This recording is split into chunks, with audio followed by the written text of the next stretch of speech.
ராஜாஜி அரங்கத்துக்கு எடுத்துச் செல்லப்படும். இன்று அதிகாலை 6 மணியிலிருந்து பொதுமக்கள், லட்சக்கணக்கான பொதுமக்கள் தமிழக முதலமைச்சராக இருந்த ஜெயலலிதாவை கடைசியாக ஒருமுறையேனும் பார்த்து விட வேண்டும் என்ற இயக்கத்தோடு, ஆதங்கத்தோடு வரக்கூடிய லட்சக்கணக்கான மக்கள் வரக்கூடியதற்கு ராஜாஜி அரங்கத்தில் தமிழக முதலமைச்சராக இருந்த செல்வி ஜெயலலிதா அவர்களுடைய பூத உடல் வைக்கப்பட இருக்கிறது.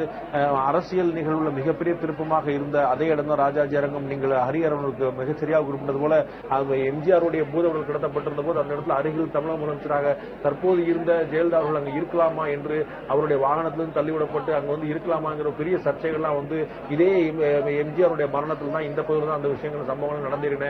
பீரங்கி வண்டியில அவருடைய இறுதி பயணம் மேற்கொள்ளப்பட்ட போது அந்த இடத்துல தள்ளிவிடப்பட்ட காட்சிகள் ஒரு மிகப்பெரிய அரசியல் சவால். தமிழக முதலமைச்சராக இருந்த ஜெயலலிதாவுக்குள்ள இருக்கக்கூடிய அரசியல் வைராக்கியத்தை அடுத்த கட்டத்துக்கு சீண்டி பார்த்த ஒரு சம்பவங்கள்லாம் நடந்திருக்கின.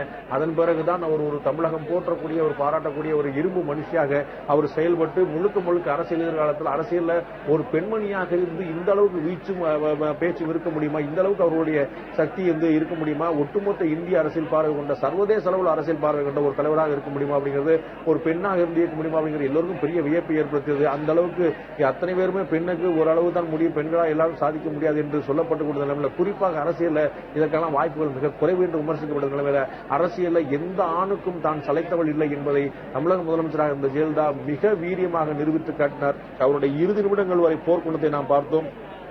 எவனுக்கும் அவருக்கும் நடந்த போராட்டம் 75 நாட்கள் மிக சீரியஸாக. இதன் மூலம் எவ்வளவு புரளிகள், எவ்வளவு வதந்திகள். தமிழக முதலமைச்சர் ஏற்கனவே முதலமைச்சராக இருந்த ஜெயலலிதா ஏற்கனவே இறந்து விட்டார், வெறும் பூதவுடலை தான் வைத்துக் கொண்டிருக்கிறார்கள், தகவலெல்லாம் உண்மையல்ல, பொய் என்று மாறி மாறி மாறி அவ்வளவு தகவல் வந்த நிலைமையில எவனுக்கும் அவருக்குமான போராட்டம் மிக வீரியம் பெற்று இருந்தது.